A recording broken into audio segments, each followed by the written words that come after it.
Esdras capítulo 3, versículo 1 diz assim, a partir do 1, né? Quando chegou o 7º mês e os israelitas já estavam em suas cidades, o povo se reuniu como um só homem em Jerusalém.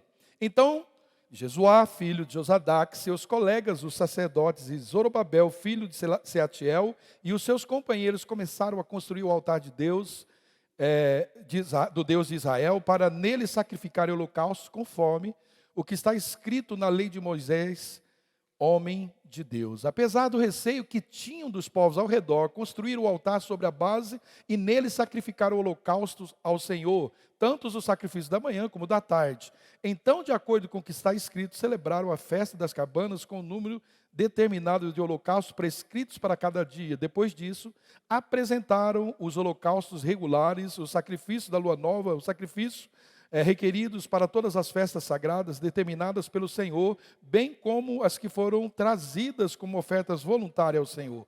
A partir do dia 1º do 7º mês, começaram a oferecer holocaustos ao Senhor, embora ainda não tivesse sido lançado os alicerces do Senhor, do templo do Senhor.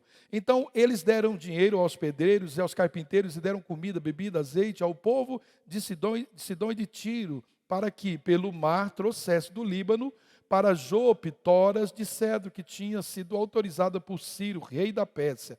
No 2º mês do 2º ano depois, chegaram ao templo de Deus em Jerusalém, Zorobabel, filho de Seatiel, Jesuá, filho de Josadaque, e o restante dos seus irmãos, os sacerdotes, os levitas e todos os que tinham voltado do cativeiro para Jerusalém, começaram o trabalho, designando levitas de 25 anos para cima para supervisionarem a construção do templo do Senhor. Jesuá, seus filhos e seus irmãos, e Cadmiel e seus filhos, descendentes de Odavias, e os filhos de Enadade e seus filhos e seus irmãos, todos eles levitas, uniram-se para supervisionar os que trabalhavam no templo de Deus. Quando os construtores lançaram os alicerces do templo do Senhor, os sacerdotes com suas vestes e suas trombetas, e os levitas, filhos de Asaf, com símbolos, tomaram seus lugares para louvar o Senhor, conforme prescrito por Davi, rei de Israel.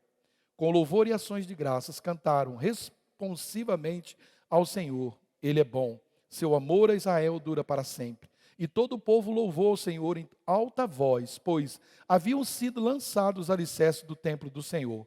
Mas muitos dos sacerdotes, dos levitas e dos líderes da família dos mais velhas, que tinham visto o antigo templo, choraram em voz alta quando viram o lançamento dos alicerces desse templo. Muitos, porém, gritavam de alegria. Não era possível distinguir entre o som dos gritos de alegria e o som de choro, pois o povo fazia enorme barulho, e o som foi ouvido de grande distância. Você conseguiu prestar atenção, querido, em toda essa leitura? Eu acho esse texto. Já ministrei essa palavra em 2019, e eu estava, mas eu nem sabia que eu ia ministrar com essa palavra hoje. Eu estava muito querendo ministrar uma palavra sobre o propósito da igreja, e certamente está aí no foco de Deus, mas Deus mudou essa direção agora à tarde, e eu vi que combinou com tudo que Deus ministrou no louvor da igreja. Foi muito, muito direto, é muito especial. Fiquei muito feliz. É bom que a gente, faça as nossas programações. Melhor ainda é ficar atento, porque Deus gosta de mudar o nosso planejamento. Não quer dizer, pastor, então você não tinha certeza do que queria falar? Eu tinha. Mas Deus queria que eu falasse outra coisa. E o que eu ia falar, se ministrasse, não estaria pecando e nem seria condenado por Deus. Mas o que Ele quer nos trazer é isso hoje. Tem tudo a ver com o que nós ministramos ao coração do Pai. Amém? Então você pode aplaudir a palavra do Senhor?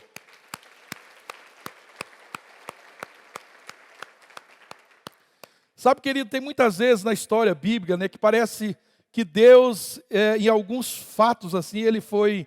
parece que pego, de surpresa. E se nós não conhecêssemos aí o final de cada história, seria fácil a gente pensar que Deus se pôs em algumas enroscadas, Você já pensou assim?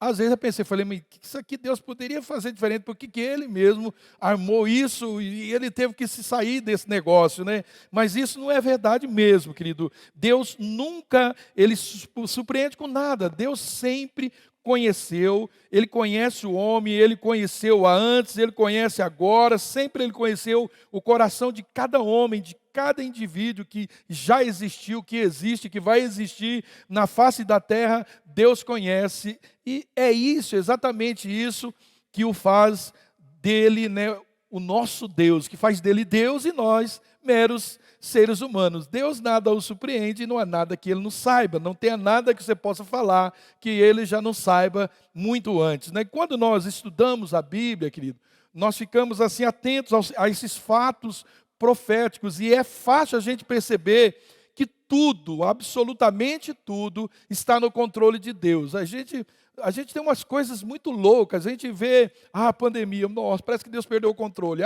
fulano ganhou a eleição, nós perdemos como? Parece que Deus não está no controle de tudo. Deus sempre esteve no controle de tudo, e Deus, né, por nos conhecer, Ele tem o seu plano, e o seu plano ele é eterno, né? E que muitas vezes, ou na maioria das vezes, esses planos eles são revelados a nós. Aquilo que Deus quer fazer sempre será. Amós 3,7 diz: certamente Deus, o Senhor, não fará coisa alguma sem primeiro revelar o seu segredo aos seus servos e profetas.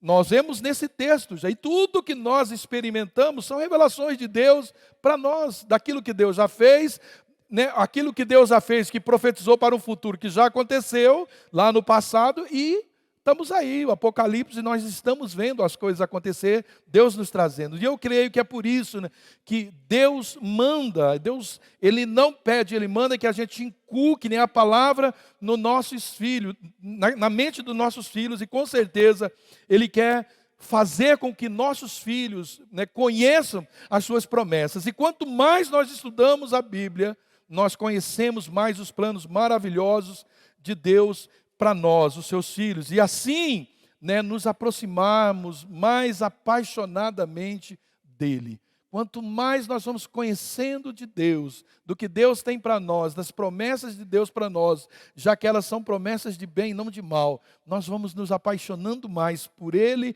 e por aquilo, nós vamos buscando mais intensamente qual é a história, a vontade dEle para nós. Então, procurando estudar, né, para ministrar sobre restauração, e o título dessa palavra é restauração, eu entrei ali no livro de Esdras, né?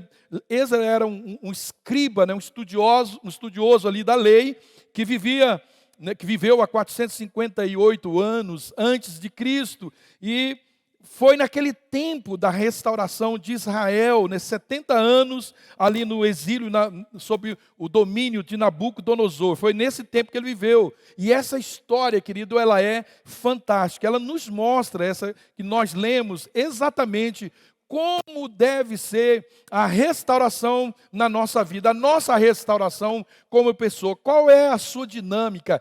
Que critérios, né, ela segue? Como deve se dar, né, o fato de uma restauração espiritual acontecer na nossa vida? Quando nós falamos, querido, de restauração, parece, né, que isso é automático, que não há nenhuma necessidade de um esforço nosso, que Deus já na cruz já arrumou tudo para nós, que está tudo certo. Ele levou esses dias, o Getúlio falou aqui, as maldições, Ele levou as dores, as tristezas, né? Parece que tudo isso é automático, mas não é, que não existe nada de nós, não, né? Essa é o que Deus fez, não elimina algumas estratégias que nós precisamos, alguns princípios que nós precisamos seguir, né? Se você estudar esse livro, então você vai ver, né, que algumas coisas, elas precedem a restauração propriamente dita. Nós vamos um pouco então aprender com Esdras, amém? Vamos aprender com ele? Então, querido, esses 70 anos na Babilônia, já profetizado lá por Jeremias no capítulo 25, depois você pode ler, a gente não vai ler para não alongar mais. Ele pode falar também de tempos da nossa vida que acontece em virtude da nossa desobediência e do nosso afastamento, nosso distanciamento da presença do Senhor. E isso também nos torna ou nos deixa escravizados. E a mesma palavra, né, de restauração que aconteceu naquela época para aquele povo, também acontece para nós hoje. Segue os mesmos critérios, os mesmos princípios e exige de nós as mesmas posturas. Você vai acompanhar comigo e eu quero te perguntar: você é capaz, né, de acreditar que a sua vida não foi planejada pelo seu papai, pela sua mamãe, eu sempre falo isso, na sua concepção. Por quê, querido? Isso faz toda a diferença. Saber que eu sou uma criação de Deus, que não só foi um desejo de meu pai e de minha mãe, ou um não desejo do meu pai e da minha mãe, que eu fui um susto lá, uma falta de cuidado, isso não elimina a possibilidade que no coração do Pai você foi gerado, querido. E eu creio, né, que os meus dias, eles estão eternizados em Deus e que as palavras proféticas, elas estão aí na minha vida e que Deus liberou a meu respeito lá desde a eternidade. Essas palavras, elas estão valendo até hoje. Não importa, querido, né, os cativeiros que nós já passamos na nossa vida, a sua palavra, ela continua valendo a meu respeito, e a única pessoa que pode anular essa palavra é você e sou eu mesmo. Você já ouviu falar isso várias vezes. A restauração, querido, que estava acontecendo para aquele povo, não foi ali um plano novo de Deus para aquele povo. Já havia acontecido. Muitos profetas, isso já havia acontecido em outras épocas, mas muitos profetas já haviam falado a respeito dessa restauração nos tempos de Neemias e de Esdras. Deus já havia profetizado isso. Então, vamos ver esse contexto. Deus havia, né, decretado ali o fim do exílio daquele povo, e ele quis, né, nos seus desígnios, servir de um rei que era pagão. E ele aplicou a misericórdia ao povo de Deus através desse rei pagão, assim, né, como se Deus também castigou o povo através de um rei pagão, Nabucodonosor. Ele usa o rei Ciro, um rei pagão, para também curar, restaurar o seu povo. Então, Deus, querido, Ele é Deus e Ele pode todas as coisas, e não há fato de que a gente possa questionar Deus. Deus usa quem Ele quer, Deus usa quem Ele quer, a hora que quer. Deus usou até uma mula para falar com um profeta. Então Deus faz o que quer e nós não cabemos a nós, né? Isaías já tinha profetizado isso no capítulo 45. Depois você pode ler também, é muito tremendo esse capítulo. Então, quando o rei Ciro, esse é o contexto lá da Pérsia, ele conquistou a Babilônia, né? E era de praxe ali, os reis, quando ele assumiu o trono, eles liam todo ali as crônicas dos reis, onde estavam as histórias dos seus antepassados. E ali ele viu uma profecia a respeito dele mesmo. Olha que já tinha passado a profecia 160 anos. Então o rei Ciro nem havia nascido, e agora ele estava vendo uma profecia que Deus havia dado para Jeremias, para Isaías, falando a respeito dele mesmo. E aí Ciro então começa a lidar, né, com esses problemas judeus da cidade deles, o problema que estava acontecendo no templo, da destruição, né, e aí estava ali se cumprindo essa profecia a seu respeito. Aí ele estava tentando reparar, porque ele entendeu a profecia, ele leu nas crônicas aquela profecia, ele entendeu, está falando de mim, então eu vou abrir a oportunidade para isso, daqueles estragos, né, que o rei Nabucodonosor tinha feito ali com Jerusalém, com o templo e com tudo aquilo. Então o rei Ciro, ele editou, né, ele decretou um edito ali que dizia assim, ó: assim diz Ciro, está lá em Esdras 1:2, rei da Pérsia, o Senhor Deus dos céus me deu todos os reinos da terra e me encarregou de lhe edificar uma casa em Jerusalém de Judá. Quem dentre vós é de todo o seu povo, seja o seu Deus com ele, e suba a Jerusalém de Judá e edifique a casa do Senhor Deus de Israel. Ele é o Deus que habita em Jerusalém. Então, né, todo aquele, ele diz, que restar em alguns lugares em que habitam os homens desse lugar, o ajudarão. Desculpa, com prata, ouro, bens, gado, afora dádivas voluntárias para a casa de Deus, o qual está em Jerusalém. Então, levantaram Zorobabel, Josué, Neemias, Seraías e outros com eles. Queridos, nós vemos aqui que, né, o fato de Deus, né, fazer a sua parte na história, isso não exime a minha vida e a sua vida de fazer a nossa parte. Aliás, nós fazemos parte dessa história maravilhosa de Deus, nós somos incluídos na história de Deus, no plano de Deus para essa terra, e nós temos um propósito. No seu tempo de vida aqui, você tem algo a fazer, está escrito algo ao seu respeito, um propósito a seu respeito que você precisa cumprir aqui nessa terra. O que torna isso, querido, mais difícil para nós é que uma reconstrução, ela é sempre mais difícil do que uma construção. Ela é sempre mais difícil do que uma construção. Eu estou construindo uma casa. Se eu chego lá e tem uma casa velha, imagina, eu tenho que derrubar, eu tenho que tirar entulho, eu vou gastar mais, vou ter que gastar mais tempo.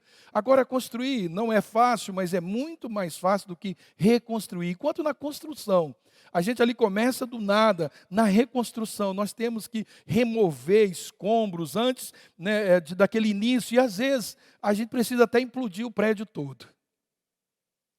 É isso que acontece na nossa vida. Para que a gente possa começar a pensar numa nova reconstrução. E aí, querida, aqui começam, né, as dificuldades que alguns preferem continuar como está, porque não está muito afim de remover os entulhos. E sem remover entulho, querido, não há como se edificar um novo prédio. Não tem como se tornar um edifício novo sem remover o velho. Queridos, Deus, Ele levantou um rei para abrir aquele povo uma oportunidade. O rei não foi. O rei mandou o povo que havia sido escravizado. Mas o restante, ele não poderia fazer. A sua participação terminaria ali. Todos nós aqui, querido, nós tivemos um dia na nossa vida um libertador. Deus nos oportunizou uma restauração. E quem sabe, hoje, está acontecendo isso na minha e na sua vida de novo ao ouvir essa palavra. Mais uma oportunidade de Deus de restaurar. Deus sempre levanta alguém para mostrar o nosso real estado. E através disso, Deus nos desperta à salvação. Mas a restauração envolve algumas decisões que eu e você nós precisamos tomar. E isso Deus não vai fazer por mim, muito menos aquela pessoa que me leva à restauração. Jesus disse: eu sou o caminho, segue-me. Então, Ele é o caminho, mas quem não o segue não tem como promover isso. Então, essa é minha parte. Eu não posso abrir mão desse caminho, senão a restauração não acontece. O problema, ele se torna maior ainda, né, quando a restauração, ela não é algo material. Se eu preciso de alguma coisa material que eu posso ir lá e construir, comprar, não. É quando ela é invisível, né? Quando ela, né, ela é invisível, a gente não se percebe, não dá para medir, não dá para arrancar, não dá para cavucar, né, naturalmente. Às vezes, querido, nem nós mesmos sabemos o que está debaixo desses escombros da nossa vida. São cacarecos, como no caso de Israel, 70 anos de cativeiro. 70 anos. Mas o fato é, querida, precisa ser encarado de frente e removido para ser reconstruído, para ser restaurado. Se a gente não encarar, querido, de frente, não é possível haver restauração. Um dos momentos mais difíceis, querido, da vida cristã é na hora da confissão. É aquela hora, né? Nós temos esse momento em uma das nossas programações de consolidação, e um dos momentos mais difíceis da nossa vida é o momento de confissão, do reconhecimento do pecado, do medo da missão, né, de cumprir a missão da nossa vida. Esse é o dilema do cristão. Reconhecer o pecado, confessar o pecado e encarar a missão que Deus tem para ele, porque exige abnegação e restauração de algumas questões na vida. A Bíblia, ela nos dá exemplos dramáticos, né, de algumas pessoas que algumas Deus gritou com Moisés.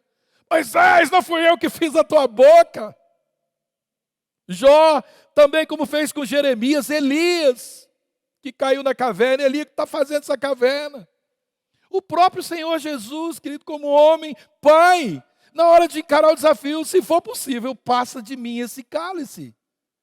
Então nós vemos, é natural, e Jesus passou por essa dificuldade até ele, de na hora de ter que encarar o desafio, as coisas começam, a gente começa a criar possibilidades. E não é isso que a gente faz. Pai, não tem um jeito desse negócio, de eu não ter que confessar isso e tudo se resolver na minha vida. Não tem um jeito de eu me livrar disso sem ter que expor isso. A Bíblia diz que a confissão a Deus nos faz que faz com que Deus nos perdoe, mas se queremos ser restaurados, curados, nós precisamos confessar uns aos outros. Mas quando se faz, querido, o que é certo, do jeito certo, as dificuldades elas vão diminuindo, o ânimo aparece, a provisão vem e a restauração acontece. Amém? E nós vamos ver como é que aquele povo iniciou a restauração, dentre outras coisas, do templo, que fala de nós mesmos, como habitação do Espírito Santo de Deus. Tudo que se relaciona ao templo lá do Velho Testamento, aquilo lá, eu e você. Deus habitava, Deus se manifestava naquele templo. Hoje Deus habita no templo do Espírito Santo, que sou eu e a você. E Deus pediu que aquele templo fosse construído detalhadamente. Você tem muitos detalhes para ser reconstruído e a minha vida também. Amém, querido? Olha o capítulo 3 de Êxodo, ele retrata esse reinício da adoração ao Senhor. Então, o primeiro ato, depois do retorno para a terra deles, foi o restabelecimento do altar do culto. Então, o reavivamento do culto precedeu, querido, a tudo mais na vida daquele povo. E isso, querido, também deve ser a prioridade absoluta para o povo de Deus em tempos de restauração. Querido, nós estamos vendo se levantar uma geração, Deus está levantando um avivamento. Eu creio que isso muito rapidamente vai chegar no mundo inteiro e no Brasil. Deus está levantando, Deus levantou uma universidade, que eles já estão lá, acho que não sei se 14, 15 dias, adorando incessantemente. E já tem, parece mais 2 ou 3 universidades também, que já entrou nessa reavivamento. Nesse texto, querido, há 3 princípios fundamentais que devem governar a nossa vida, a nossa busca, no verdadeiro reavivamento, na restauração. Eu creio que nós já começamos aqui, amém? É assim que começa, querido. Não começa, eu não acredito, nem é que um grande povo, foi numa universidade, não é um grande povo, não é uma grande igreja, não é um pastor conhecido. É uma vida que ouve o Senhor, que aceita a cura dele, que decide fazer conforme ele quer. E uma das coisas que nós vemos nesse texto é a unidade. Ela era visível naquele povo. Olha o versículo 1. Em chegando o 7º mês, estando os filhos de Israel já nas cidades, ajuntou-se o povo como um só homem em Jerusalém. Um só homem, o povo todo. Esse espírito, querido, de unidade, de união, é também indispensável para a nossa restauração hoje. É o primeiro segredo para a restauração, mas infelizmente, um dos mais negligenciados. E cada vez mais, querido, as pessoas estão um para si, e Deus para todos. Isso ainda está vigorando nas nossas vidas, nos nossos corações, infelizmente. Olha, eu cuido da minha vida, você cuida de tudo, não se mete na minha, eu não me meto na sua, está tudo certo. Isso não é unidade. E nunca que um reavivamento vai vir numa igreja que ainda tem essa mentalidade de jeito nenhum. Não virá sobre uma vida. Às vezes pode um grupo, e é assim que levanta, um grupo dentro de uma comunidade, um grupo em unidade. Mas nunca uma igreja toda, um contexto todo, sempre é um povo que levanta, um povo que tem unidade. Quantos projetos, querido, são muito valiosos e eles são frustrados. Eles são atrasados ou deixados, porque não há unidade na igreja. A unidade, ela exige de nós, a primeira coisa é quebra de orgulho. É deixar, querido, o jeito que eu faria para fazer, aquele jeito que o outro faria, mas que você acha que é mais difícil, é mais complicado, mas é o outro que foi escolhido para fazer. Eu faria diferente, mas eu vou fazer assim. Deus escolheu aquele, eu quero fazer como aquele que Deus escolheu, então eu abro mão. E abrir mão, querido, sabe essa frase, eu concordo, eu faria diferente, mas eu não concordo, mas eu estou junto. Isso é pecado, porque a Bíblia diz, andarão 2 juntos se não estiverem de acordo. Então, eu faria diferente, mas eu concordo e vou andar junto e vou fazer exatamente como aquele que Deus escolheu. Seja ele Neemias, você, seja ele Moisés, seja ele o Nenenzão, seja ele a Denise, é assim que vai ser, porque essa foi a pessoa que Deus levantou, e eu vou entrar em unidade porque eu quero fazer parte desse projeto. Nunca, querido, haverá vários líderes. Uma hora é Moisés, outra hora é Josué, outra hora é outra pessoa. E pode ser até um Ciro, um rei incrédulo, pagão, que levantou e deu uma ideia. E Deus levantou um povo, levantou um grupo que pensava como um só homem para fazer aquilo. Eram milhares o povo de Israel, mas só alguns tomaram frente naquela restauração. E os outros, eles se uniram a eles naquela mesma forma de pensar e na mesma forma de agir. Queridos, opositores, já bastava o povo ao redor. Opositores para nós já bastam alguns aos arredores. Você vai ter muitos demônios e muitas pessoas. A nossa luta, ela nunca pode ser dentro do grupo, dentro da igreja. Aqui estão os nossos aliados. Diga bem forte comigo, juntos! Nossa, que forte. Eu fui mais forte do que vocês todos. Juntos! Nós somos mais forte. Pega a mão de quem está do seu lado e fala isso bem forte. 1, 2, 3. Olha o que diz 1 Coríntios, capítulo 1, 10. Rogo-vos, pois, irmãos, pelo nome de nosso Senhor Jesus Cristo, que faleis todos uma mesma coisa, que não haja entre vós divisões, antes sejais inteiramente unidos na mesma disposição mental e no mesmo parecer. João 17, 21, a fim de que todos sejam um, como tu o és, Pai, em mim e eu em ti, também sejam eles em nós, para que o mundo creia que tu me enviaste. Filipenses 1, 27, vivei acima de tudo por modo digno do evangelho de Cristo, para que, ou indo ver, ou estando ausente, ouça, no tocante a vós outros, que estáis firmes em um só espírito, como uma só alma, lutando juntos pela fé evangélica. Paulo está dizendo, ó, gente, eu quero chegar aqui e ouvir de vocês, eu quero ouvir os outros dizer que não precisa de eu estar junto, não precisa de eu estar aqui, para que vocês venham no culto, para que vocês se amem, se abracem, se perdoem. Não, eu quero ouvir essa história, que não precisa ninguém dirigir, para que vocês sejam unidos no só amor, numa fé evangélica. É maravilhoso isso, não é, querido? E é isso que estava acontecendo naquele contexto. Uma pergunta, em nossa lista de prioridades, onde estão os planos coletivos, que envolvem os nossos irmãos como beneficiário do que eu estou reivindicando? Eu quero isso, Deus. Deus, a gente bota até ele na parede. O Senhor tem que fazer isso. Esse tem é perigoso. O Senhor tem que fazer isso para mim, Deus. É agora. O Senhor tem que me tirar dela. O Senhor tem. E aí, tem por quê? Tem algum irmão que vai beneficiar do que o Senhor tem que fazer? Tem alguém que vai ser favorecido com o que você está pedindo? Ou isso tem a ver só com você, querido? Se tem a ver comigo só, está errado. Se tiver, querido, é aí que a restauração não acontece. Eu não posso, querido, estar restaurado se parte do corpo está enfermo. Isso é uma lógica. O meu corpo não está restaurado se a minha unha estiver inflamada. É o meu corpo que está inflamado.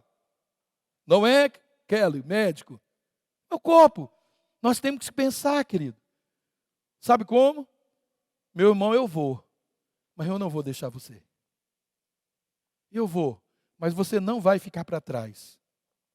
E eu quero voltar à adoração, querido. Que era a prioridade de Zorobabel. Olha, o texto diz, levantou-se Jesuá, filho de Josadaque, e seus irmãos, sacerdotes, e Zorobabel, filho de Selatiel, e seus irmãos, e edificaram o altar do Deus de Israel, para que sobre ele oferecesse o holocausto, como está escrito na lei de Moisés. Homem de Deus, firmaram o altar sobre as suas bases, e ainda que estavam sob o terror dos povos de outras terras, ofereceram holocaustos ao Senhor de manhã e à tarde. Celebraram a festa dos tabernáculos, como está escrito, e ofereceram holocaustos diários, segundo o número ordenado para cada dia. Depois disso, o holocausto contínuo e o sacrifício das festas da lua nova e de todas as festas fixas do Senhor, como também os que traziam ofertas voluntárias ao Senhor, desde o primeiro dia até o 7º mês. Começaram a oferecer holocaustos ao Senhor, porém ainda não estavam postos os fundamentos do templo do Senhor.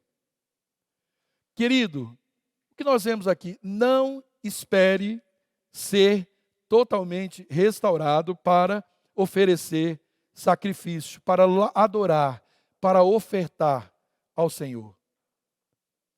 Não espere que você esteja, olha, eu não sinto, esse negócio de eu não sinto é complicado.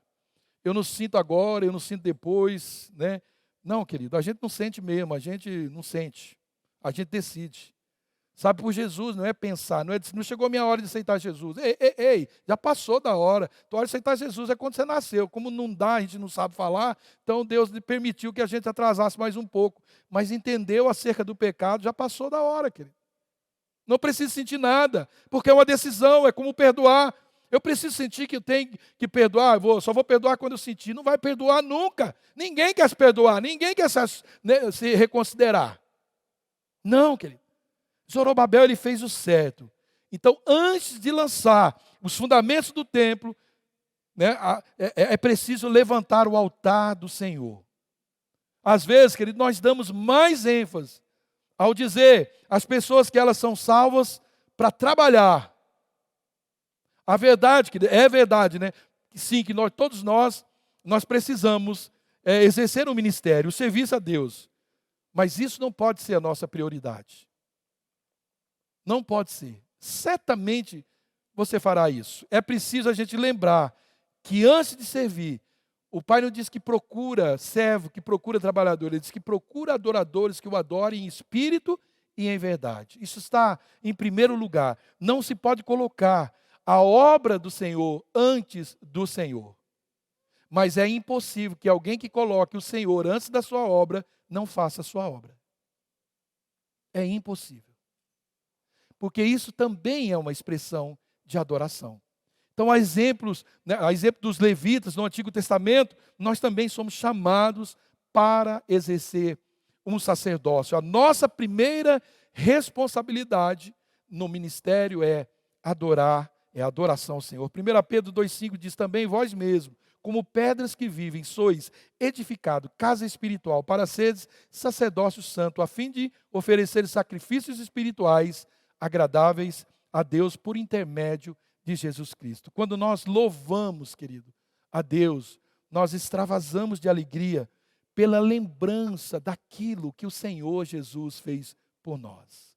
Não é a dependência de algo. Se não tiver gado no curral, se não tiver fruto na vide, né, se a figueira negar o seu fruto, eu me alegrarei no Deus da minha salvação. Isso é incondicional, amém?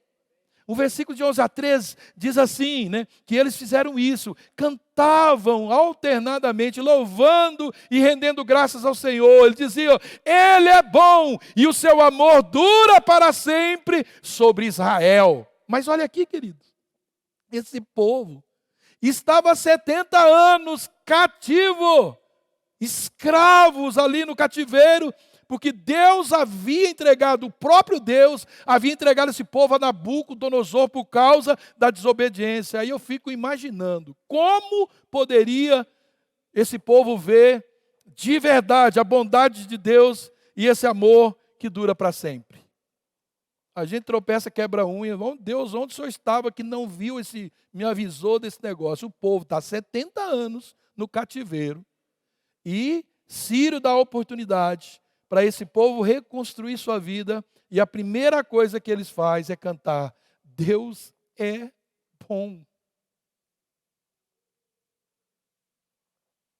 Você consegue, querido, no seu cativeiro, nas suas lutas, desilusões, suas perdas, suas frustrações, sua tristeza, cantar, Deus é bom. Ontem eu disse, um dos textos que me deixa alucinado, é Jesus, poucos minutos antes de ir para a cruz, antes de ser, preso naquele jardim. Aí ele chama os seus discípulos, faz ali uma ceia e diz, viu, vamos cantar um hino? Você consegue, querido, cantar um hino?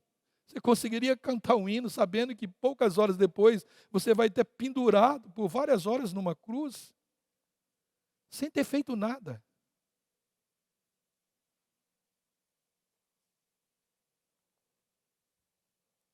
E aí eu te pergunto, você não concorda, querido, que o louvor é um meio de edificação, mas de restauração, que liberta a igreja?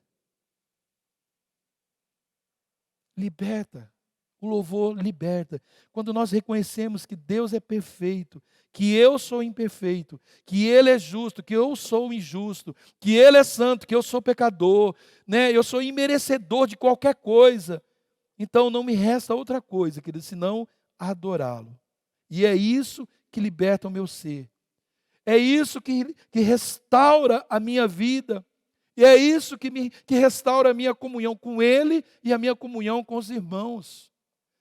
Querido, quando eu vejo alguém adorando, prostrado, minha vontade é ficar em cima dele.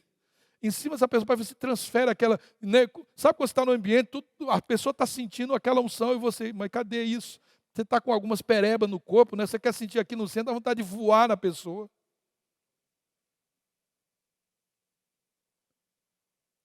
Louvor, querido, quando nós nos unimos, o louvor ele ganha um volume, uma expressão tão, sabe, é um fogo que desce, que consome o nosso sacrifício de adoração. Sabe quando você não está sentindo nada, você não quer nada, você quer chorar na sua tristeza, nas suas desilusões, suas culpas, suas amarguras, seus pecados, você só quer chorar, e é isso que você consegue fazer, nós só conseguimos fazer isso, é essa hora que o fogo vem, é aí que você está restaurando o altar, querido. Você está oferecendo louvor. Louvar, querido, é a gente expressar gratidão por tudo que Deus tem nos feito. Olha o Salmo 156. Todo ser que respira, louve ao Senhor. Aleluia, querido. Né? Algum dia, querido, você pagou algum tostão pelo oxigênio que você respira? Compra um botijão de oxigênio, já vê quanto custa. E você tem toda hora. Quer motivo melhor que isso? Deixa você não ter mais motivo para respirar, você tem que comprar um tubo de oxigênio, não sei nem quanto custa aquele negócio. Carregar aquele treco. Aí você não, você está livre. Você pode cantar, adorar, não paga nada. Todo ser que respira, louva o Senhor. E a gente vê que muitos, querido, vêm louvar o Senhor depois que não consegue nem respirar mais. Está nas últimas. O Salmo 100, versículo 4. Entrai pelas portas, suas portas com ações de graça, e nos seus atos com hinos de louvor, rendei-lhe graças e bendizei-lhe o nome. É a expressão, querido, da nossa apreciação pelo que Deus é. Apocalipse 4:11, tu és digno, Senhor e Deus nosso, de receber a glória, a honra e o poder, porque todas as coisas tu criaste, sim, por causa da tua vontade vieram a existir e foram criadas.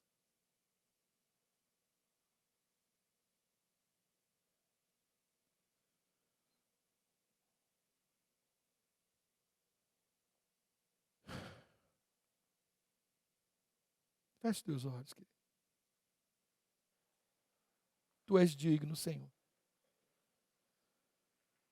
E Deus nosso, de receber a glória, a honra e o poder, porque todas as coisas tu criaste, sim, por causa da tua vontade, vieram a existir e foram criadas.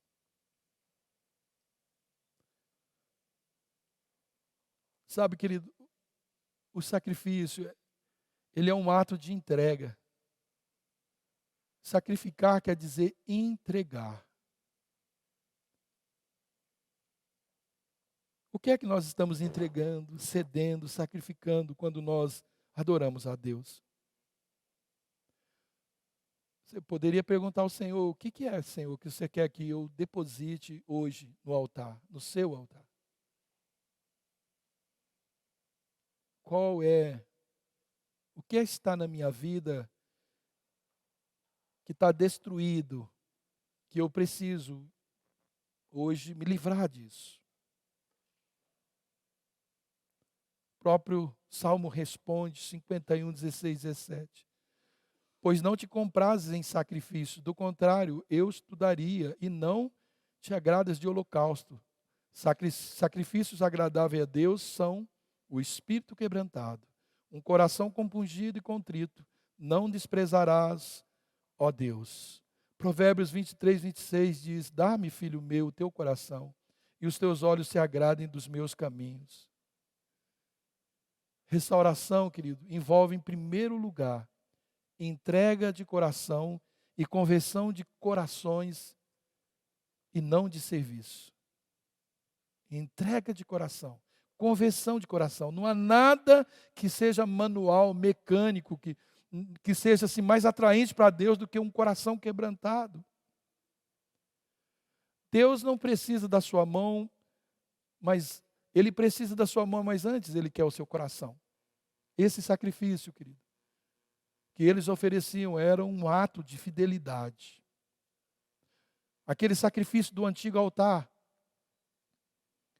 eles estavam sendo, para reconstruir ou para construir um novo altar.